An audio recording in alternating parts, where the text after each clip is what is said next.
I'm Chris Wright. I am the country director for the Global Health Supply Chain Procurement and Supply Management Project in Nigeria. I've been working in public health supply chains for a little over 20 years.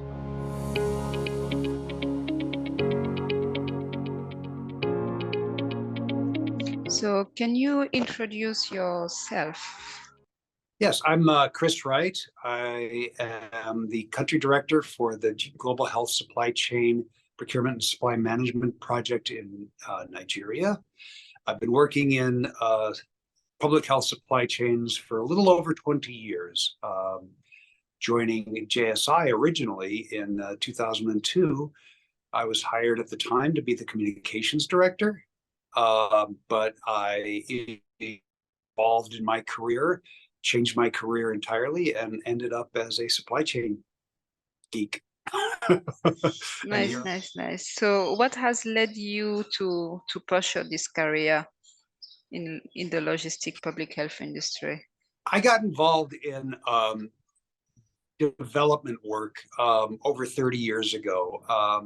I had been working, of all things, I had been working in theater and enjoying myself, but wanted to do something a little bit more impactful for people. And I got involved with a small local NGO that helped sponsor people who wanted to take meaningful vacations and spend some time in working in a village in Jamaica, Kenya, Indonesia, etc. And I started leading teams for them for 2 or 3 weeks at a time. And that led me into sort of a passion both for travel, but also for doing meaningful work in other parts of the world. So one thing led to another, and I found work in, with Tulane University as an editor for them at their School of Public Health. Met my wife, who was interested in the same area, and we ended up moving to Ukraine in the mid-90s for a fellowship for her. And I happened to get hired by the USAID mission there as a public affairs, public information officer. That led me into communications, development communications. Worked for a group called IREX after USAID. Worked in Washington, D.C. I did some consulting, and then eventually landed a job with JSI on this public health supply chain project. And again, I had no prior knowledge of supply chain or really a lot about public health. They needed a communication strategist, and I got the job. And the more I learned, the more interested I got. It's a very impactful profession where you really know whether you're doing a good job or not. I mean, either the medicines are arriving at the clinics or they're not. It's very binary. And I really liked that tangible idea. So I slowly evolved from communications to advocacy. This was at a time when contraceptive security and then commodity security was just getting rolling.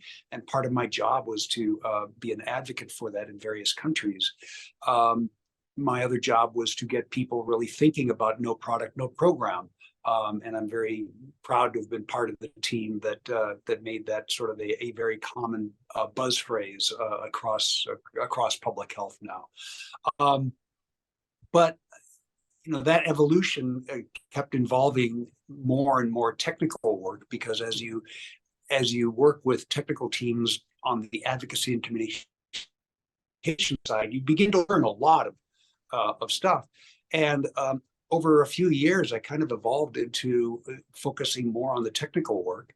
I ended up getting hired here in Nigeria back in 2008 on the Deliver and the SCMS projects back then, and worked my way up to the country director, and spent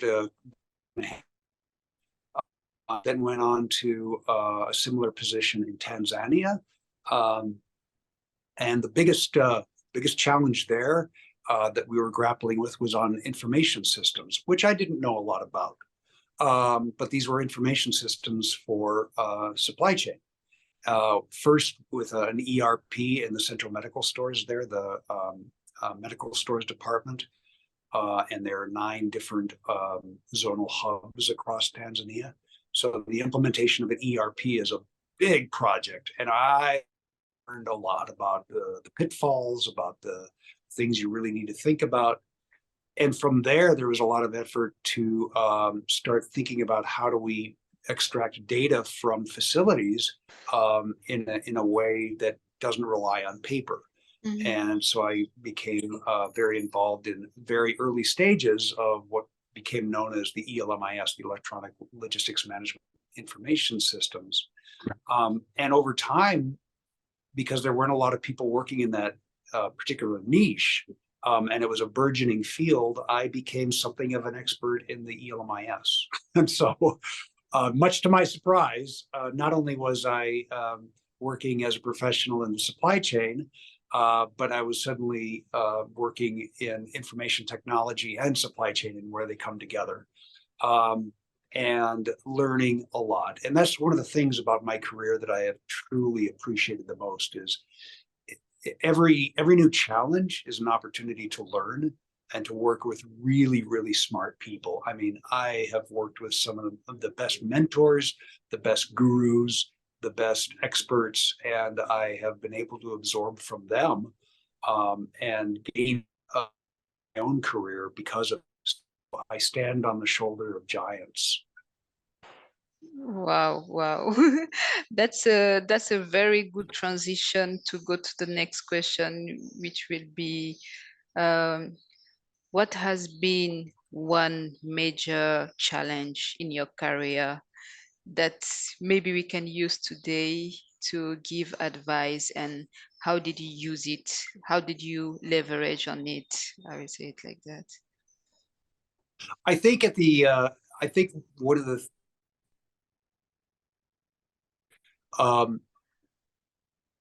the early days of electronic LMIS, where me and a few other people were casting around trying to find the expert who knew how to do this. Mhm. And what we quickly realized is that there were no experts. We just had to figure it out. Professionals and other information technology professionals, and coming together and developing a common language was a real challenge that was very enriching. I remember one time sitting in a meeting room with information technology people on one side and pharmaceutical supply chain people on the other, and they were all pharmacists working on the supply chain. And the issue was how to connect 2 different information platforms together. So the ELMIS with the ERP at medical stores department, and one of the information technology experts said, "Oh, that's no big deal. We'll just use an API." And I looked over at the pharmacists, and they were all looking confused and talking to each other, API, API. And I realized at that moment that there was an absence of communication, because Mhm. the API from a tech side is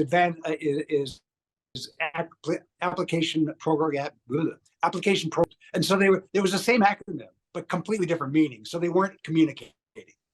And I found that happening a lot. So I found that one of the things I was capable of doing as a communications person was to kind of translate between 2 different very different fields, and try to help them come together in a way that helped us arrive at the software and the systems that we really needed to automate portions of the supply chain.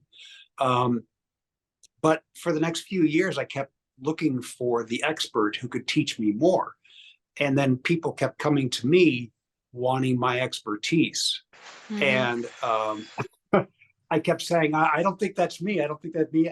And finally, somebody said, "No, Chris, you're the guy." And it took me a while to really accept that idea, and I'm still not so sure about it because I know there's so much that I don't know. But I think in terms of my career growth is, don't be shy about taking on a new challenge. You may Yeah. not figure it out the first time, and it might be difficult, but that's the best way to grow. And you'll never know where it might take you. I mean, I ended up consulting for a while in Geneva at Gavi in a global fund. Mhm. And I mean, I never thought I would do that, but that's because I was the ELMIS guy. And they reached out to me. So um, a huge challenge became a huge opportunity for real career growth, and I've benefited from that. Okay, that's really great. Do you have an accomplishment from your career so far that you would like to share? The work that I'm doing right now, um, leading a very complex project in Nigeria with a staff of, well, right around 250 people, who are providing technical assistance to the national and especially various state level governments on supply chain management, that are implementing malaria bednet campaigns in multiple states, and that are helping states establish sustainable drug revolving funds, but also at the same time um, delivering medicines, HIV laboratory, malaria medicines, and test kits, contraceptives, all to the health facility level every 2 months on a routine basis. We operate as a 4PL, a fourth party logistics. We manage 11 different 3PLs who manage warehouses or who provide the transport that distribute the medicines and the supplies. And we do this on a routine basis every 2 months, day in and day out, sometimes against formidable odds, floods, civil unrest, elections, and yet we still manage to get the medicines out to where they're needed every day. And it's I had a colleague one time, Carolyn Hart, who said, we perform miracles every day. And Wow. that's what we're doing here. And I think in terms of accomplishments, what I'm doing right now is the most enriching thing I've ever done. I like when you say that we accomplished miracle every day. That's a really deep way of presenting your daily job. Wow. Okay. So I will ask you for one more advice for any newcomer on the field before we finish this interview. I think my advice to newcomers in the field is the first job you have might not be the one, but it's a stepping stone to the next one. Embrace the opportunities, make the best of the opportunities, and work hard, but work with passion and determination, because that will be recognized by your colleagues. And be curious, always asking, how can this work better to contribute a new perspective? How can we together continuously improve the work? Think about processes as well as results, and always be thinking outside of the box. If you do that and that becomes who you are, it'll be recognized and it will be awarded, and you'll get new opportunities to do new things. Don't stick in just one niche. sample lots of different things, because the more you do, the broader the picture needs, and you'll know where the pressure points are, and you'll become more and more valuable to the organization, because you'll have experience across many different processes or different parts of the supply chain.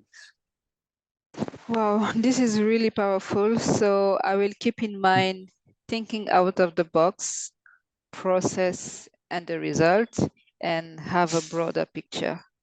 Yeah. Yeah. Okay. Well, thank you very much. Do you have closing messages? We do this work because it has an impact. It's easy to lose sight of that on the day-to-day drudgery of getting a project done. But at the end of the day, if medicines are available at a health facility or some other service delivery point, that has real impact on people's lives. And you can work in many different fields and you can earn more money, but there's nothing more rewarding than knowing that what you do every day has an effect on people's lives and benefits them every day. Thank you very, very much. Thank you very much. You're very welcome.